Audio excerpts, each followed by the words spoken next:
Hello. Oh, there we go. Now it looks like I'm finally getting some audio. Hello. Oh, there we go.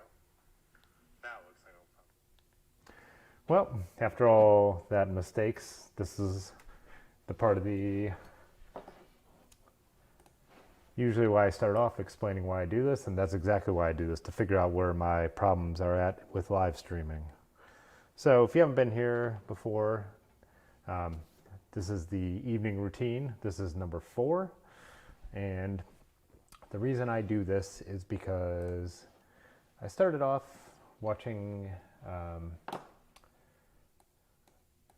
no, I can't get that to work either.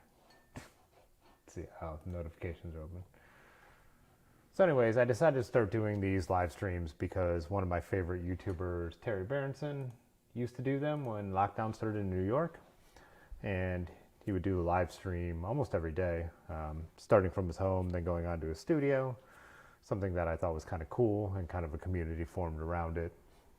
And then a few weeks ago, now probably more like a couple months ago, someone asked him if he got any benefit out of doing the live streams, and he said, yeah. He had started to get client work by doing the live streams. And kind of a bell went off for me that I was like, you know what, if one of my clients asked me to do a live stream, would I be able to do it? So I'm like, oh, I should practice, and I need to give myself a goal if I want to practice at anything.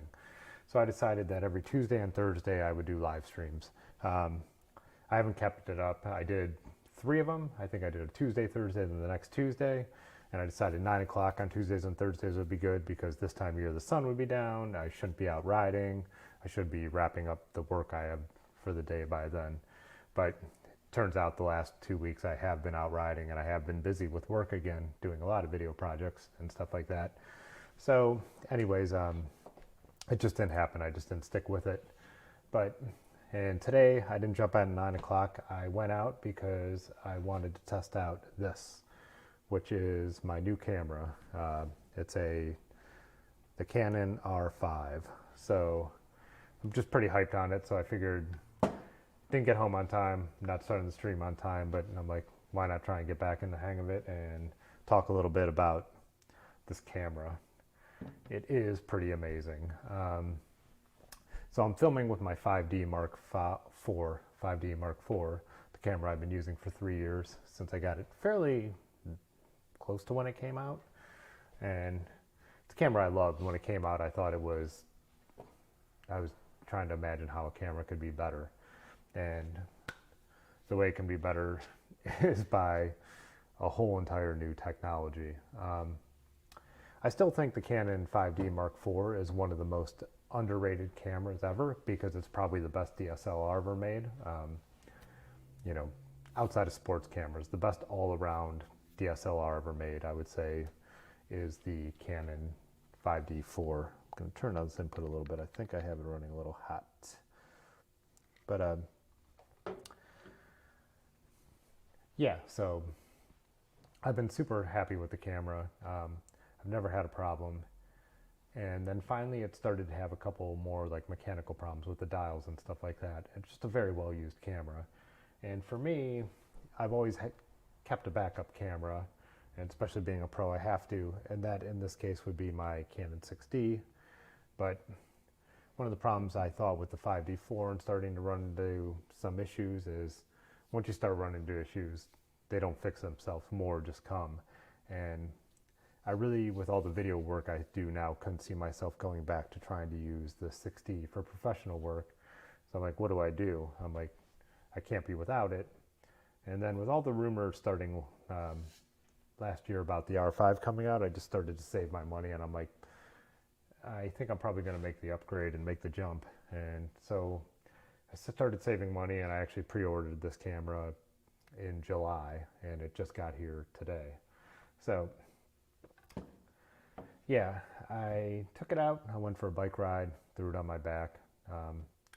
I'd set a couple things up with it, but it's an entirely new technology, and there's still certain things there's a ton of things I don't even know about it. But just right off the rip, I could already see the things that are such an improvement. And that's not even using some of the electronic features.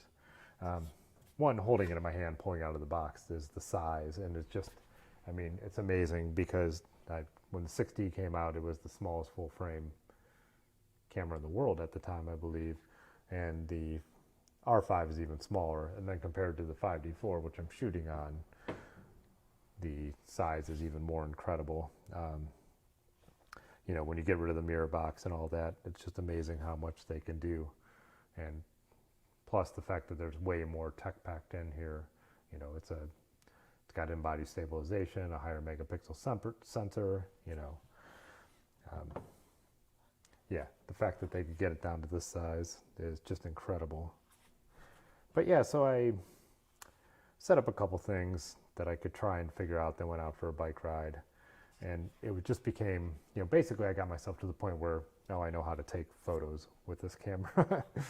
And I'm like, that'll be good enough to go out and, you know, get some stuff and see where the differences are. Right away, it's just so noticeable to have a mirrorless camera going from a DSLR when you put it up to your eye and you change the settings, that right through the viewfinder you're seeing what the exposure is. Drinking a Thirsty Dog Barktoberfest here. That is just crazy. You know, I've always, you know, with a DSLR, you take the photo, you look at the back, you look at the histogram, you see where your exposure is. You know, with an electronic viewfinder, you're already looking at what the exposure is as you adjust the settings. That was the first super noticeable thing. The flip screen is already another thing that I found amazing.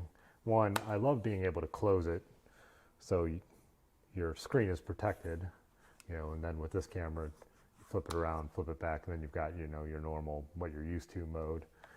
But I went and met my friends from the bike shop, and already there was a time where we were just sitting there drinking a beer.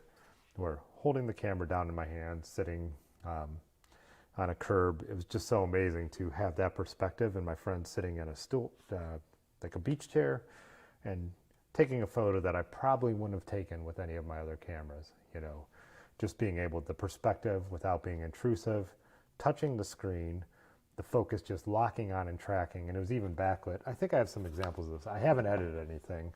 I just copied them over to the, I just copied them straight to Bridge, and let's see where they are. I didn't think I closed this. Must have clicked something.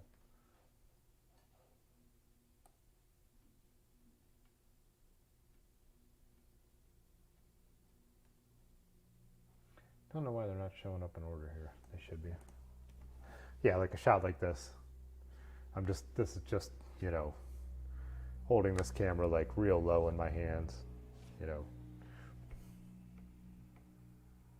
Yeah, and watching that autofocus just be completely locked on by the touchscreen. I could pan around and it's just holding it. So like when people tell you, you've heard about the Sony Focus and the new R5 and R6 autofocus, it's not hype. It is that good. It is finding his eye when it can, and then even backlit like this, you can see the sunset behind him. It is just locking onto the head then, and then if I want to move it around, it's there. Also, the other thing, so I would say dynamic range right off. Looking at that screen, I couldn't even believe how good the dynamic range is. Like, this is a RAW file, and I don't know how well it shows up on YouTube, but I could already see there's gradients in the sky behind him, which is, the sky's blown out, he's underexposed. I could already tell that sky with Lightroom, I could bring that back to be like a very nice sunset sky like it was. It'll be interesting to see how much I could push him in the shadows, but just even looking at this, you could see the detail is there. Let's see how long it takes the loop to form. I mean, look at that, there's using the loop in Lightroom or on Bridge, you know what I mean? And what are the settings on this? Let's see what they, why is it not?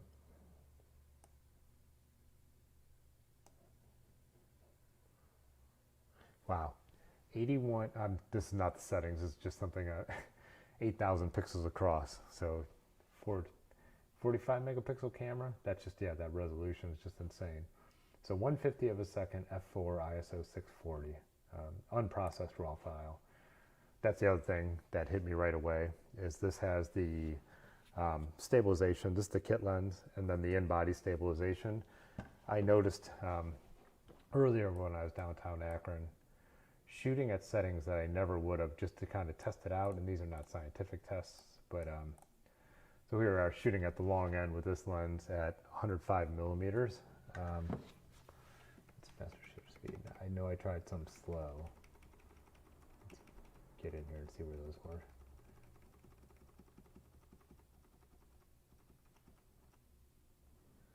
Okay, here we go.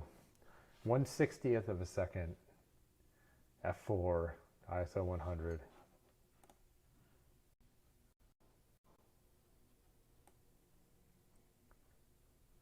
So it looks like I have a little blur, like a little lens blur, but as far as motion blur, I mean, and this is zooming into a 45 megapixel image that can be, you know, obviously shrunk down and sharpened. I mean, look at that detail. And it looks like this loop isn't even doing it justice for some reason. I haven't tried to open any of these files, so I don't even know if Lightroom has been updated enough to open these files yet. Look at that. I mean, look at that detail. This 1/60th at 105. You know, the old rule used to be the 1-to-1 rule, like a, so if you're going to shoot at 60, you know, you need to keep it, your shutter speed up with what you were shooting at with focal length wise. You know, that's kind of changed with how much resolution there are in modern cameras. You even need to keep it faster. Let's see when this loop kicks in. Where's the guy? This is 1/25th of a second, which normally with my 105 lenses, my primes, I would not even go that slow. And look how absolutely sharp that is. Absolutely amazing. I mean, let's see, there's his hand, there's the, and I think most of that kind of blur is just, you know, this being an okay lens. But at full size, absolutely no problem. Again, this kind of shows the dynamic range here. This wall is completely in the shadows with the, you know, the sunset behind. And if you're looking here, there's still, you know, gradients in here. There's blue. All the highlights aren't blown. People who aren't photographers always think megapixels are the most important thing, you know, and 45 is a great upgrade. That'll be awesome for working here in the studio. I look forward to the increased resolution. I think the 5D4 is what, 32 megapixel camera. But to be able to zoom in and, you know, clean up images even more or crop in when you're using a studio stuff. I do a lot of stuff that's not very big, so, you know, you have a minimum focal distance, a lot of wasted pixels. So yeah, being able to use it like that is important, but dynamic range is something that photographers are so much more interested in, and to look and to see in here that there is stuff with that in Lightroom and Photoshop, I am going to be able to bring back so much detail there. So what I'll do is I'll bump the shadows here, which the colors look beautiful. The sky is there. Like, I'm already blown away by this. Even looking at it on the back screen of this, I was already seeing that, but I was also nervous that it was just like, well, is this screen just that much sharper than, you know, and has that much better resolution than my old one? I'm not a huge number nerd, so I don't remember the stats off the top of my head, but yeah, I was already like, there's more, way more information there. And the fact that Canon bumped the resolution, bumped the dynamic range, and was able to bump the low light capabilities of the camera is amazing. Then on top of it, with the double stabilization from having the stabilized lens and the stabilized body, to be able to shoot that at one, you know, this one's at 1/200th, but like I said here, this is 1/125th, 1/5. Like, that's incredible, you know. So, like, people always talk about, do you need to upgrade? Like, no, you don't need to upgrade, probably, depending on what you're using. But, oh, what did I just do there? What is all that space? I clicked something and messed something up. Which is, again, why I do this. These tests. There we go. A little better. What's that feed look like? Blank space. But, yeah. See what this is, 1/200th of a second, ISO 250 at 105 millimeters. I mean, look at that.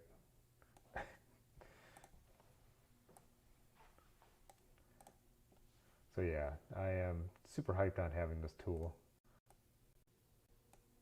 See when the loop kicks in there. I mean, I don't have the adapter yet to use my old lenses, my EF lenses from the 5D4, but I could already tell if that was shot with my Sigma 105-14. That is not motion blur, that's just a little lens blur. That is incredible. 1/125. 25. Look at the colors. This unprocessed raw. I mean,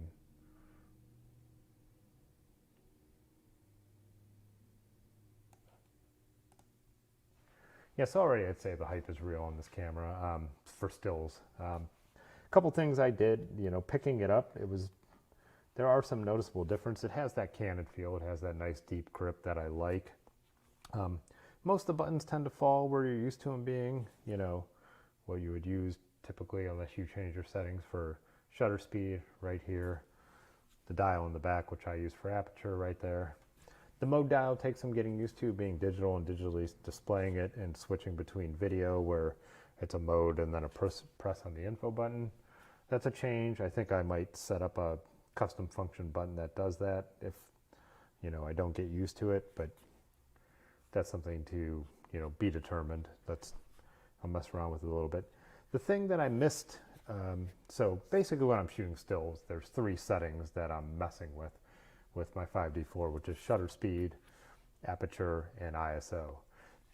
And so on the 5D4, there's an extra little button you could push, and then I had it set up so I pushed that button that was right by my thumb, and then when I turned the shutter speed button, it would change the ISO.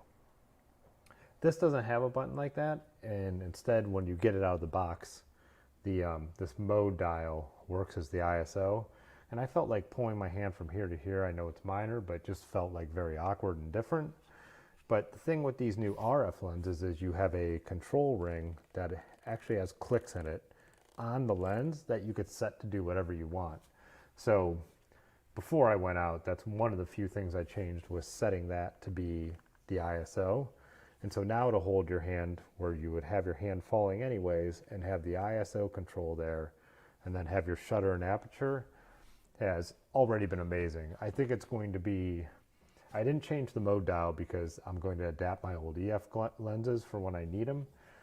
I think it's going to be hard to go back once you get used to the RF lenses doing that. But it's also part of the reason why I bought a kit lens, a zoom lens, is because when I need to be quick with the ISO is when I'm shooting events. And to have a 24-105 zoom lens is for events. It's not for, the specialized stuff, the studio work and all that, where you're taking your time and setting up the shot. And it's not critical to have everything moving real quick. I'm usually locked down on a tripod. I'm being super particular already.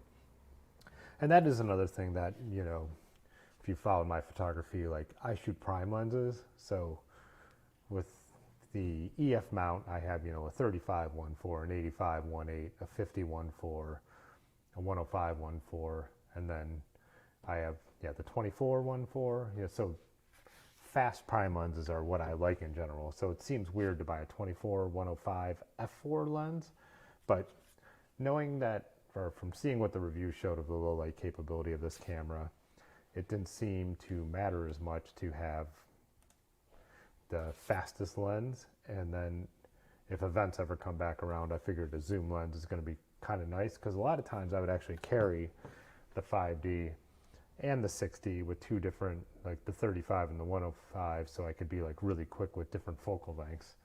So, I think this is something that would not, a wedding photographer wouldn't even think about. You use zoom lenses, but the way I shoot a lot, I shoot everything, so it's kind of, my kit is a little more confusing, to try and plan out, especially when good lenses and when you're used to good lenses are thousands of dollars. So yeah, so to have a zoom lens that fits on this camera and will be the event lens is great. I haven't decided which route, and that's why I haven't done it yet, to get the adapter for my EF lenses, because right now the specialty lenses can still go on the 5D4 because it's still a brilliant camera, especially for stills. Getting more and more work in video is where I also think this camera is really going to shine.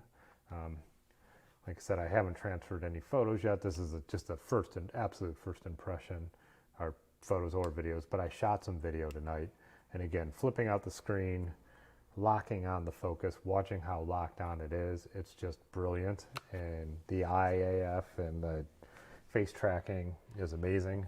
You know, it was never horrible on the 5D4, but I could already tell the step up that this camera has and how much it is just going to be so much better for video. And today I answered 3 emails about video projects and 0 emails about upcoming photography projects. So yes, for video capabilities, I think it's going to be awesome. And what people talk about with this camera is overheating problems and it's not the best video camera ever. Well, those are for like high-end cinema shoots. For your typical, like what you do to actually make money in a local market, it's not going to be an issue. Like I said, I shoot videos with my GoPro and export them at 4K to YouTube, and no one's ever complaining about the quality of what I've, you know, posted. So yeah, it'll be interesting to see how I feel about this lens, because as a photographer, I'm very picky about image quality. And like I said, I'm just looking at these raw files straight off the camera, like put them on here right before I went live. I have not processed a single thing. No, hit the wrong button. Yeah. So cannot really judge them yet, but like I said, I can already see the dynamic ranges there without even being edited. I mean, look at that. I mean, it's just, that's a unedited raw file. Trying to figure out how I missed this. Oh. Part of the live streaming test is knowing that I'm messing this up a little bit. Let's see. Is that let's see what this 125th f6 ISO 500. Zoom in a little bit here. Yeah, this is an L lens, but I could see there is a little bit of chromatic aberration, a little bit of lens blur. But again, at 8,192 pixels across, that is not going to be noticeable by the time I'm, yeah, see that, the purple fringing, but you fix that so easily in Lightroom. Oh, what's up, Ben? Oh, that was at 10:26. Oh, that's right now. Oh, I've had a few Christmas sales, and now I'm having one of these. Yeah, I had enough Christmas sales to decide to try and jump on live with like 10 minutes and no practice. I'm just so stoked on this thing. Where was I before you so rudely interrupted? I mean, again, look at that. Like, you're never going to zoom in. No one's ever going to see it at that level. I can't wait to see with my other lenses. See, so this is 1/25th of a second, f5, ISO 320.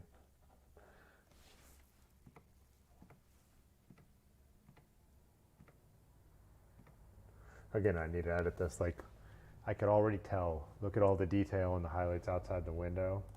And then Zoda's new bike shop. I can just tell I'm going to be able to pull him right out of those shadows. And yeah, just so much more dynamic range than the old camera. There we go. A little more balanced exposure, where we'll see how much I could bring down the highlights. This is more cheating it towards the exposure on Otis. I would say probably this is the better exposure, because I think the shadows are going to pull up on this camera a lot. But we'll see how much you can bring down the highlights. See, these are video files. Oh yeah, this is the new bike shop.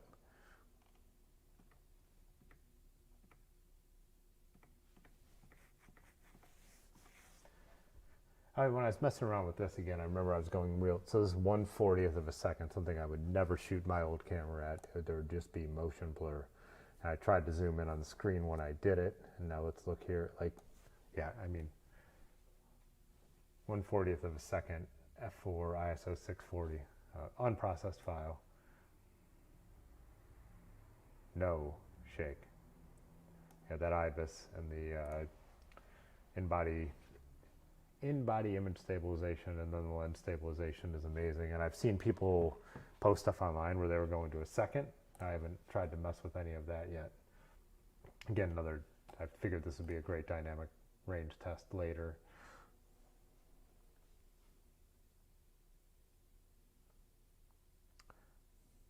Whoops, I wanted that live chat up here. Yep. Yeah, these trash cans in the shadows, there's still detail there that'll pull out, drop the highlights down there. I mean, if it was a good shot. Yeah, just so much detail. I did some shots once the sun went down too. Yeah, look at all this. ISO 640, I could just tell the saturation of these colors are so much better than they would normally be.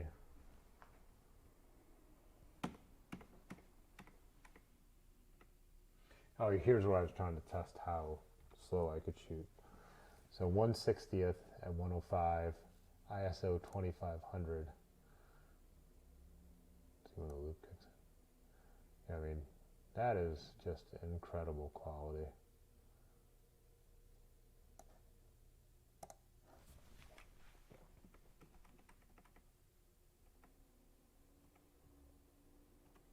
Oh yeah, these were some videos, but I locked the tracking on then. I wonder if Bridge is not good at playing videos. Probably, especially not these videos, but let's see if it will. Nope. I don't have it set up to jump over to media player.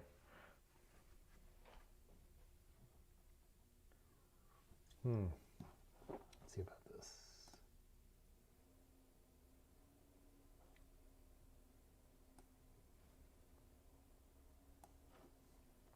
I was watching the little tracking box. Ben rides into the bike shop, and he goes around the corner, and I remember just here I'm just moving the camera around to kind of see where it keeps the focus. And also I could see how the stabilization is so much better than an SLR's would have been. Must be the next one where he rides. Let's see. I know I'm just nerding out with myself here. That's totally fine. I needed some practice anyways.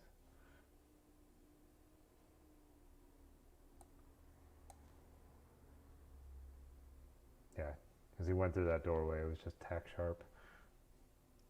Picked right back up on Otis. And this is, yeah, there's no light out here. It's already getting dark. You could see in the sky the quality. This is that once processed, this would just be a 1080 24 FPS file.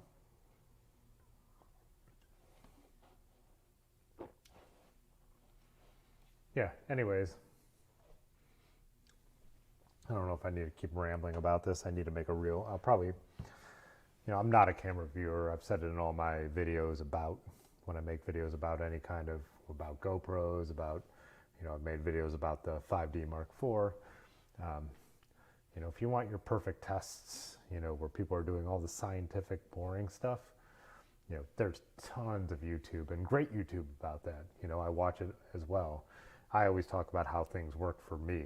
Like, what does it mean for me as a professional photographer? Definitely as a creator, which I'm not with, a tiny YouTube channel. This camera is amazing for that. Like there's no doubt that a screen like this, might as well turn it on, is just absolutely killer to have. It'll come in handy even for, when I'm shooting bands, I do this kind of stuff all the time. When I'm, like I said, mentioned earlier, shooting low, it's amazing to have that ability. But I can already tell I'm doing stuff with it that I wouldn't have done with my other camera. It's just giving me those options. I haven't messed around with the, 4K, 4K HD, the 4K slow-mo. I'm really excited for the 120 frames per second. Right now it is only offered in the 4K mode, but Canon has already said they will put it in 1080. That'll be a big deal to me because my computer has a hard time honking on 4K footage. So I found that for YouTube, shooting in 1080, rendering at 4K looks the same as shooting in 4K and uploading in 4K. I can't tell the difference, and if I can't tell the difference, no one watching my stuff I don't think would be able to tell either. And I think these streams are max at 1080. So yeah, I'm starting to think my 5D4, once I get the lens adapter, is going to live on this little mount I have on my computer desk here. There's 30 people watching. Do you guys want to talk about the Giro? Do you guys want to talk about how EF won up Mount Etna yesterday?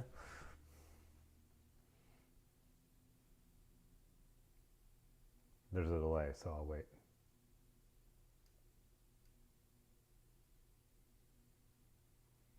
So EF won up Mount Etna yesterday. Yeah, my timing with originally starting these live streams, I timed it with a tour because I figured I'd always have something to talk about with the Tour de France going on. And same thing, I plan to try and do the bi-weekly thing and really get live streaming down well. And I think nerding out about cycling will be a way to do it.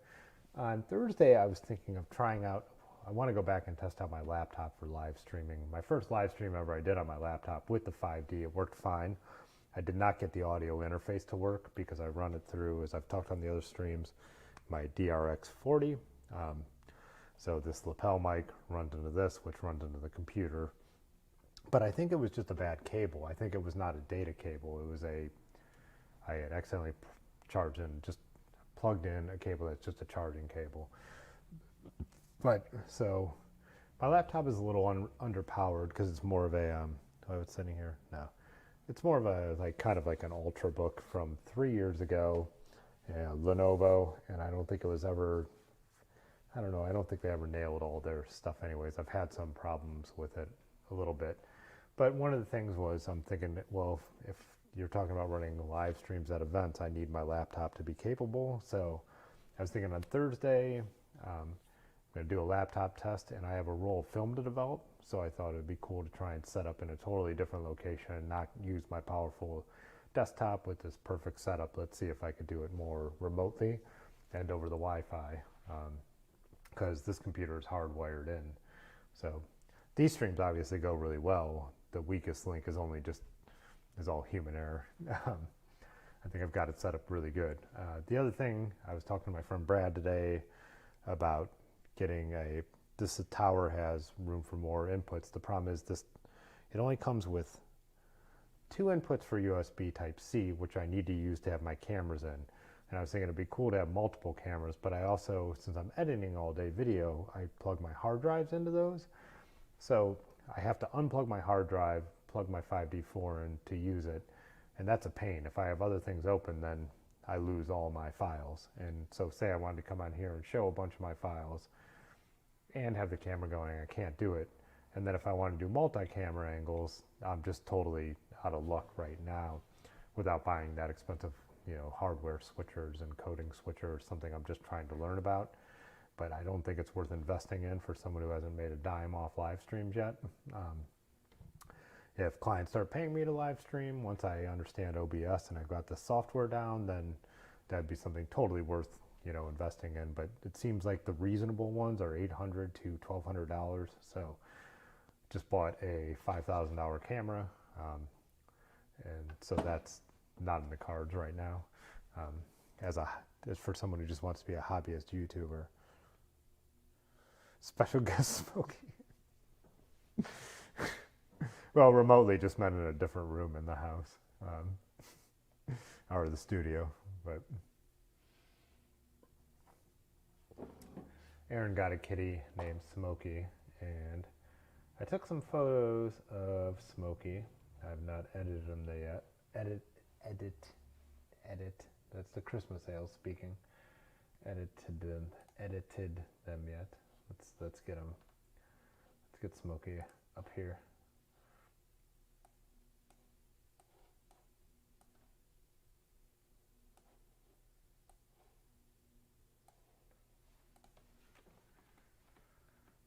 I love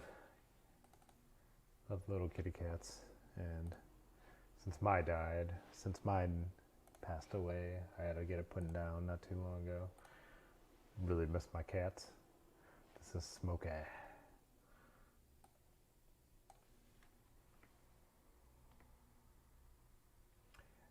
I guess the friend Rachel Trapter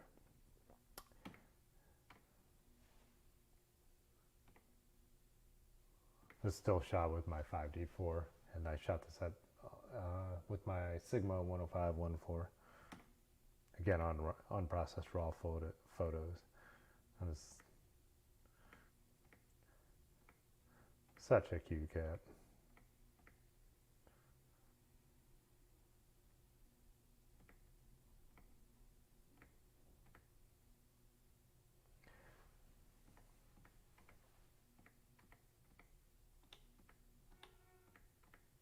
And this is something I'm really looking forward to with the new camera too, to see how well it locks on and tracks like this movement, because obviously you could see I'm missing focus in some of these shots.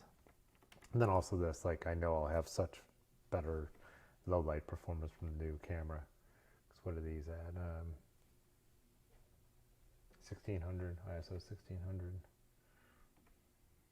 And again, without the in-body stabilization, even when she wasn't moving, I still felt like I had to ramp up the shutter speed to keep her head sharp.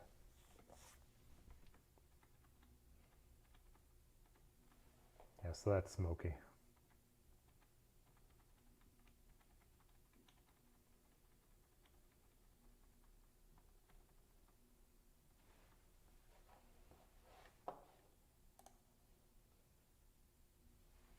Yeah, so that's what I was saying before I got off on Smokey.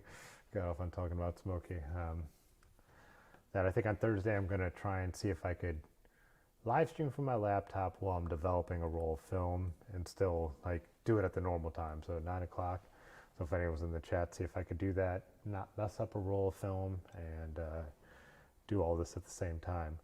I have OBS on there, but OBS is the software I use to make a live stream, but I don't have it set up like I do on this computer. And that's part of the point of the live streams too, is to every time I do them, I want to add a new element or just to figure out something different. This, I'm just getting back into it, so I'm just using my setting from the first time. So if you were here earlier, you saw my mic wasn't working and just a whole mess. And that's the point, because if I'm getting paid to do it, I can't mess up. So to do this for a few months, to do it, twice a week is the whole goal of this process. Yeah, I hope it's fun if people join. Like, there's been, when I did the first 3, we had chats, not just Ben roasting me. There were times we actually had some conversations. Terry B, the man himself, even jumped in one night. So that's all well and good and will motivate me to keep doing it. And the more of that, the better. But the goal is to give myself a personal goal to keep getting better at it.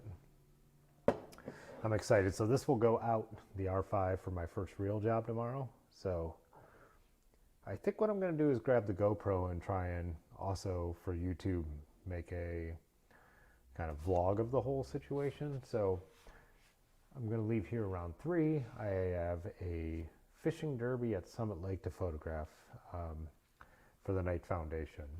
So that's at 4, but I was thinking I'll leave here at 3, get some photos downtown for the Night Foundation. Like you saw the photos I was showing earlier of the mural, same kind of thing. Go down, shoot the fishing derby, come back through Summit Lake, hit the farmer's market and all that stuff. And then we will be out doing my Wednesday night group ride. So hopefully if we stop anywhere, I'll get a test light, as now it's getting darker early, the low light capabilities of this. And hopefully tomorrow during the day, I'll have the chance to get this set up a little better and figure out what some of the features that I need on it are. Tonight that was a problem when not a problem. I went out to do it for fun, but there was definitely noticeable when I wanted things to happen or I wanted to make the camera do something I don't know entirely yet. One of the simple things I was talking to actually Ben about was on the 5D4, I always have a level in the viewfinder so I know my shots are straight, and that makes it way better for editing later, to know we're holding the camera straight.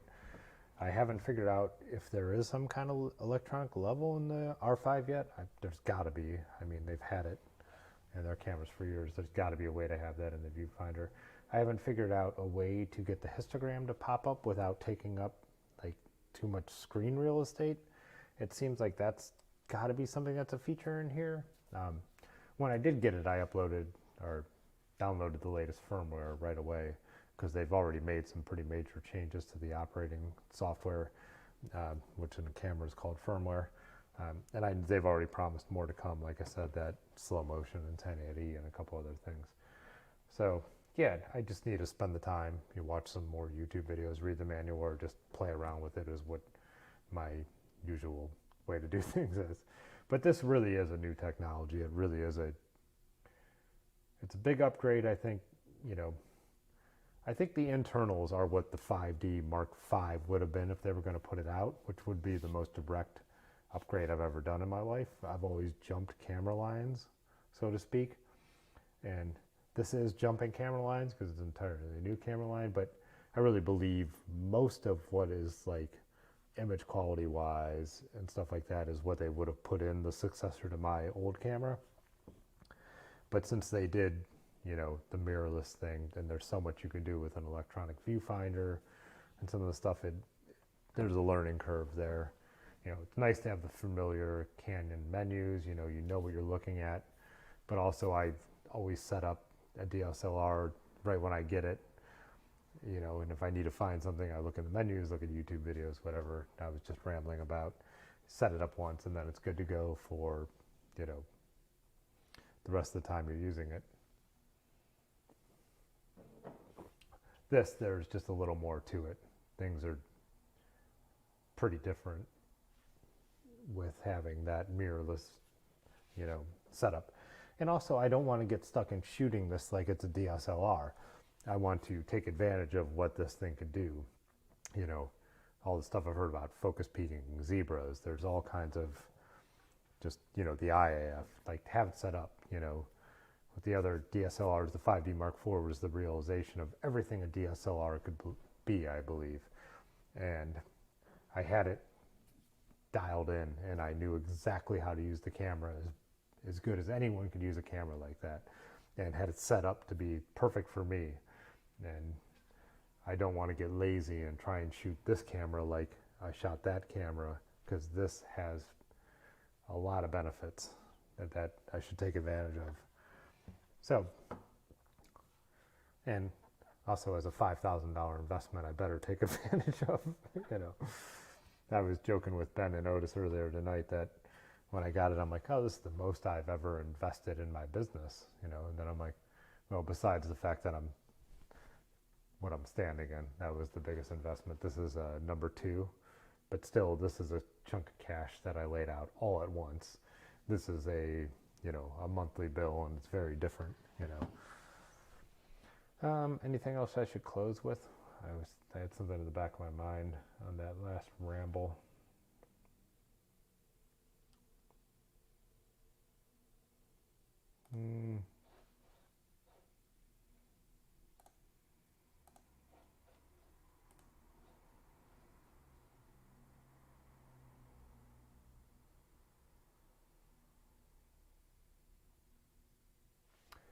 Well, yeah, I jumped out unannounced. I didn't promote it anywhere. So I don't expect a lot of people, or more than the 3 that I've watched tonight, to be watching now. So some of my latest photos that I've posted online that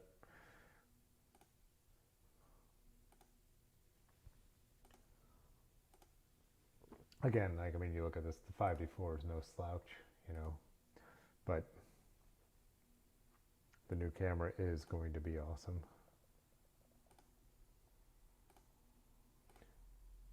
I love fall. I love the blue skies. I love the colors. It's right by my house in the gorge. Look how freaking amazing that is.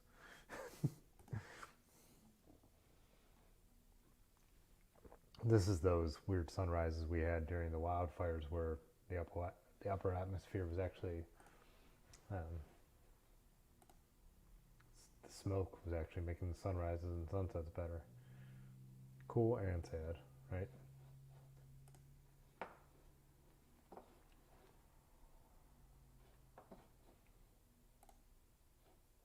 Well, yeah, if no one's going to chime in, I guess I'll end it here and enjoy my beer. I can't wait to actually, do a video on this. Upcoming wise, today I put up the video about the musette bags. I do have the musette bags for sale if you're interested. Let's see, let's show you what I'm talking about.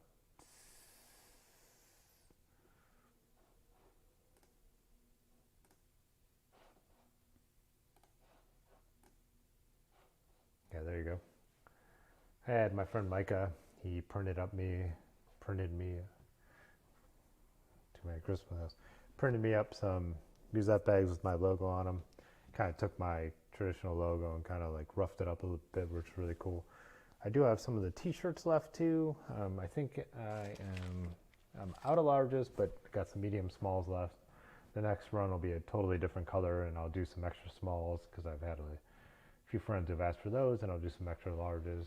I've had some family members ask for those. But yeah, the musette bags, I got a ton of those. $15 if you're local. Drop me a comment. I'll deliver it by bicycle. If you're not local, $20, and I'll ship it with your Venmo. And when you Venmo me at Tim-Fitzwater, yeah, put your address in there, and I'll send those out. Also, that Schwinn is one of the sweetest looking bikes ever, right? Telling Ben earlier, I haven't had it out all summer except when I did my little photo shoot. Picked it up and I'm like, man, that is a lightweight vintage bike. I love that bike. But yeah, and then another shot. This is the new bike shop. So this is going to be exciting here in Akron, Dirty River, having the space.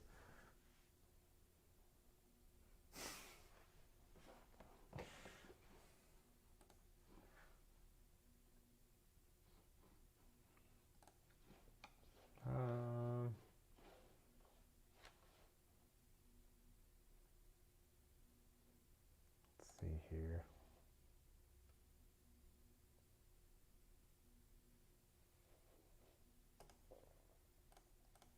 Yeah, I'm impressed I got this together kind of drunk last minute and just totally super psyched about a new camera. It's weird because, I guess I will ramble for another minute. You, as a photographer, a regular photographer, it's not like an opportunity you have to upgrade your gear that often. So I remember when I bought my 7D, it was a huge upgrade over in a plastic Rebel XT, and could not wait to get it. And when I started using it, it was the first DSLR I had that did video. It had a flash that could power other flashes. It was a whole nother world. It was a new line for Canon. It was just a huge jump, and I actually felt like a photographer when I got it, and I didn't know how I was going to be a professional photographer when I got it, but I had saved my money, and it was like I was just a hobbyist, and it was an amazing thing to get, amazing thing to save your money for something I was passionate about. And then when I kind of turned professional with that camera, and it was fine. It did the job. It did the job I needed to do. No designers or clients complained about it. And then it died on me, and I needed to make a purchase, and I bought the 6D. It was an unemotional purchase. It was the first time buying a new camera. I was not thinking heavily about it. It was just like, I need this tool to be able to keep doing my job. And then the image quality was a big upgrade, but the functionality was a huge downgrade. It is just not a fun camera to use. Its body is much more simple, and it's nice that it's lightweight and small, or it was at the time, but it was just unexciting. I didn't, when I got the 5D4, it was a big deal, like 3 years ago. I was like I said earlier, this is everything I've ever wanted a DSLR to be. It was that exciting, and now waiting for this since July, it's kind of the same feeling I had with the 7D, where it's like a whole new world, where it's like actually affecting the way I will take photos and now video, which is just, you watch a lot of YouTube reviewers, they get everything. It's not a big deal. They're like, should you upgrade from this minor change to this minor change? That's not how professionals or hobbyists work. We save our money, we work really hard, whether you're working hard in photography or your regular job. That's why people are such fanboys of things, because once they're invested in something, it's, you know, it's important to them for their brand, who they own the lenses in, to be the best, because it is just throwing a bunch of money at something, and you know, you want to be justified in doing that. Yeah, this is one where if that camera had been working, the 5D4, for a little longer, I probably would have held off. But doing more of the video work I do, like, this is something that is exciting me again, you know. And that's also important too. You know, it is my job. It is what this is what I hold every day of my life, you know, to have it be something that does excite me. There's nothing wrong with that, you know. And even if you're a hobbyist out there, there's nothing wrong with that either, to be motivated to pick up the tool that you want to use to create. You know, if it makes you more enthusiastic about doing that, there's no problem in that. But, you know, it also doesn't change things. I also still take some of the best photos that I take with this guy, you know. The camera's not, you know, your eye is always going to be more important than the camera, especially as these things get so good, you know. And I still go out with, you know, these things once in a while too, because I enjoy them. I still love film. I still love a good film camera. But yeah, I'm excited. If it's something you've been on the fence about, let me know. Is it worth it? It's a lot of money. It's worth it for me. It's how I make my living. Is it worth it over the 5D4? Video-wise, I would say yes. Stills-wise, like I said, I showed you some of the raw files. We'll do a full video on that later. But yeah, I should probably sign off and quit rambling, because I might as well. Thanks for watching. See you tomorrow, Ben. I'll be out riding bikes. I'll have a bike video from tomorrow, sometime later in the week. And yeah.